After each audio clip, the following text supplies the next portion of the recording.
Spider-Man has had many different incarnations over the years. Through the movies, TV shows, comic books, and video games, you would be hard-pressed to find someone who doesn't know the name Spider-Man. I'm Just Allan, and this is Just Talks.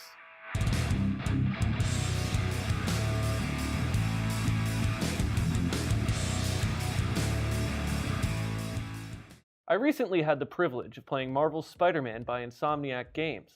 The company known for Ratchet & Clank and Sunset Overdrive has delivered one of the best Spider-Man experiences to date. The game starts with a rocking track, Alive by Warbly Jets, that immediately sets the tone of this new iteration of the wall crawler.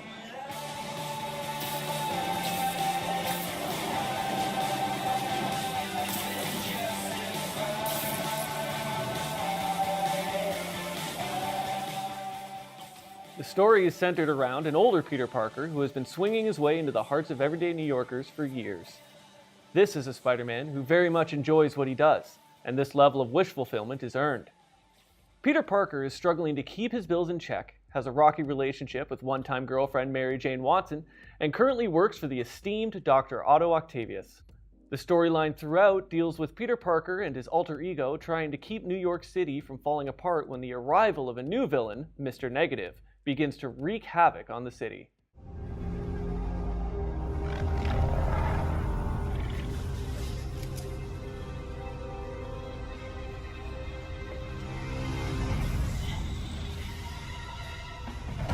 Show's over, Lee.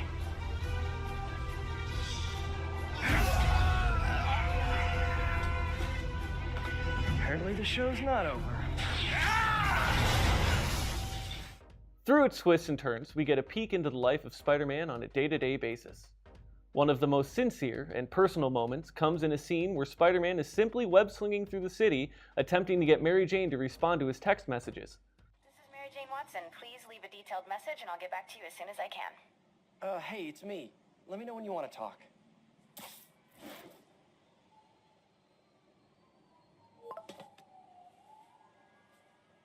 Texting isn't talking?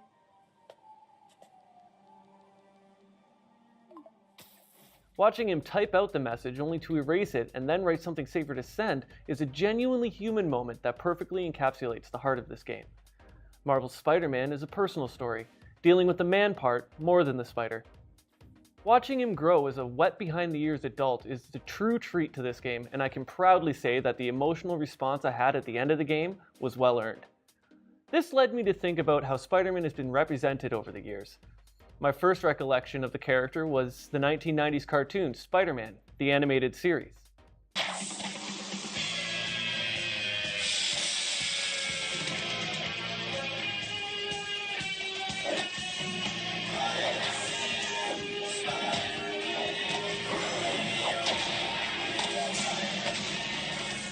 Spider-Man the Animated Series was part of my Saturday morning cartoon watch list back in the 90s. I know, I'm old. With an average review score of 8.3 out of 10 on IMDb and a 91 out of 100 on Metacritic, this show is widely considered to be one of the best animated adaptations of the wall crawler. This show spawned my own personal love for the superhero genre and lives on to this day. The show features virtually all of Spider-Man's villains, from Green Goblin to Hobgoblin, Venom to Carnage, Hydro-Man to Prowler. They even made the attempt of adapting the questionable Clone Saga from the comics. In 2000, we saw the start of Sam Raimi's Spider-Man trilogy. While it doesn't hold up that well to today's standards of a superhero movie, it helped spawn an entire cinematic subgenre for comic book adaptations.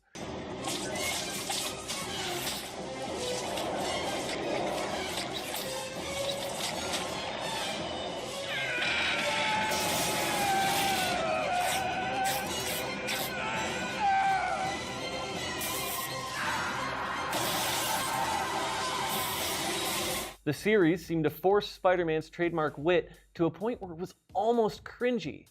But J.K. Simmons as J. Jonah Jameson stole the show, properly pulling off the too long in his job editor-in-chief at the Daily Bugle. When Raimi left the franchise, Sony decided to reboot with the unfinished trilogy titled The Amazing Spider-Man.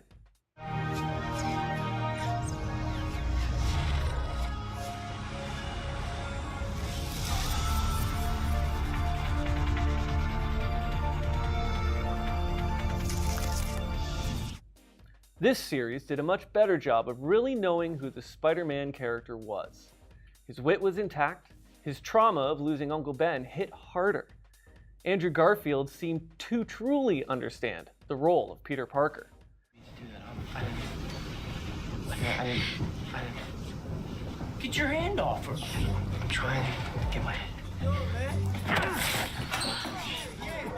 Are you kidding? I'm sorry.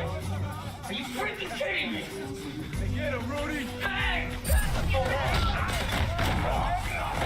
Man, I'm sorry. The overall story, however, lacked. It failed to grip audiences as well as failed to start an expanded Spider-Verse to rival Marvel's cinematic universe. Luckily, for fans all over the world, Marvel Studios swooped in and introduced us to Tom Holland's Spider-Man. That's you, right?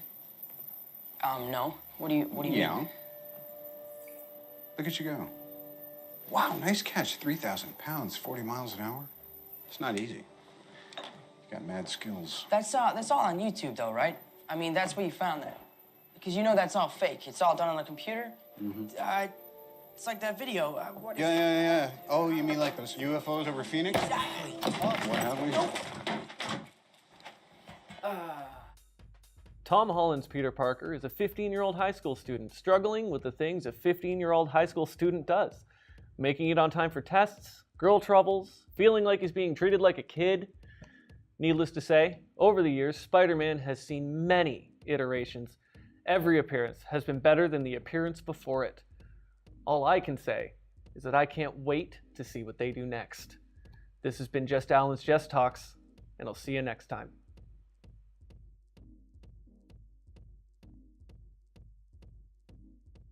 We're talking about Spider-Man.